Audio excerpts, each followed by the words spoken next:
Your voice deserves to be heard, and maybe even more so when you're about to give a presentation, a speech, a toast, or even speak to a large group of people. But the problem is, for many people, when they try to project, they end up sounding aggressive, angry, upset, and it's not what they want to convey. So today we are going to fix that. We're going to figure out exactly how you can sense, feel in your own body, the difference between shouting and projecting. We're going to fix this problem so that it never happens again. Hello friends, and welcome back to the channel. Special thank you and hello as always to my lovely subscribers. Every time you subscribe, we grow the community and more people become empowered to speak up. Let's jump in straight away with what the difference is between shouting and projecting. Shouting is trapped here. It's all in your throat and it's tension. You'll know that sensation because if you've ever been to a loud party, a concert, been in a very loud restaurant, and you've raised your voice the whole night just to make yourself heard over all the clamor, you'll walk out of there thinking, "Whoa, my voice is sore." You might even wake up the next morning sounding a little froggy or a little hoarse. That's shouting. That is not projecting. Even if you don't sound angry, that's not what you want to do. Projecting is all harnessing the power source that is going to allow you enough breath support so that you can project your voice. What is this power source? Two things. Your lungs, we know that, but we can learn about this and train ourselves by being aware of what's going on in our belly or our stomach area.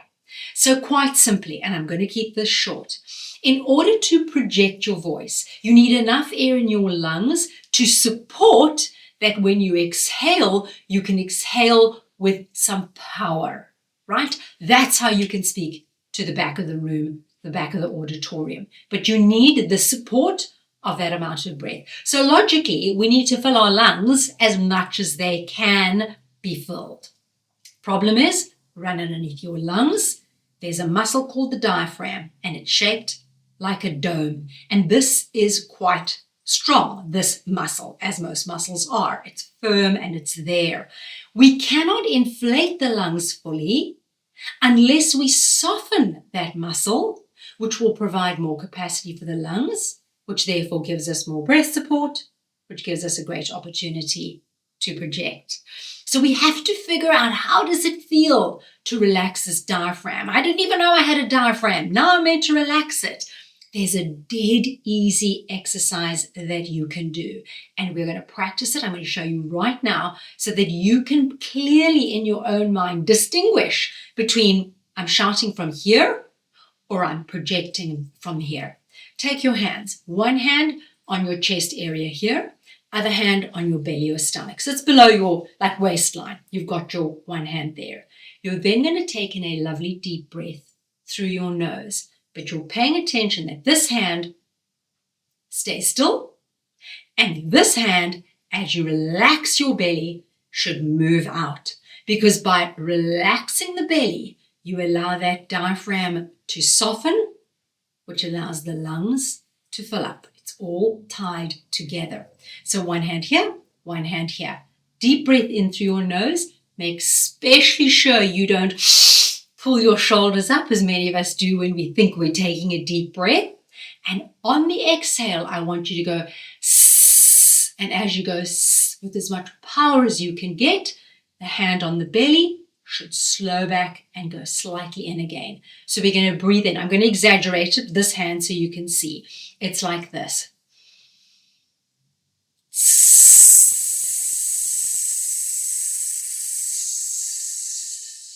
See how long you can keep that S sound going.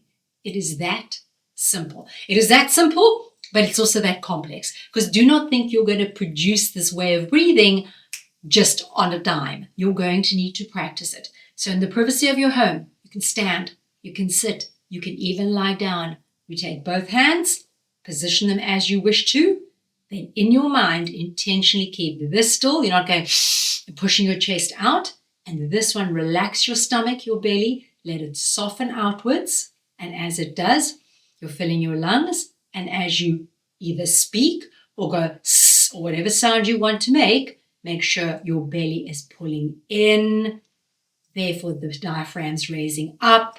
The diaphragm's helping the lungs empty. And now we've got that beautiful force. That's how we do it. That's how people, these incredible presenters like Tony Robbins, can be on a stage for 10 hours and not end up with a hoarse, damaged voice. It's that easy, but we have to practice it. As always, be aware of your posture. Very important. Keep your shoulders back and soft, no hunching.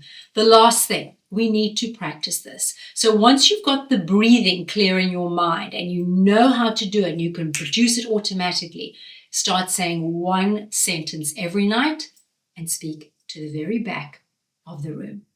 I guarantee this works. Thank you so much for your time. If this has been of value, please hit the like and do subscribe, and I'll see you next time.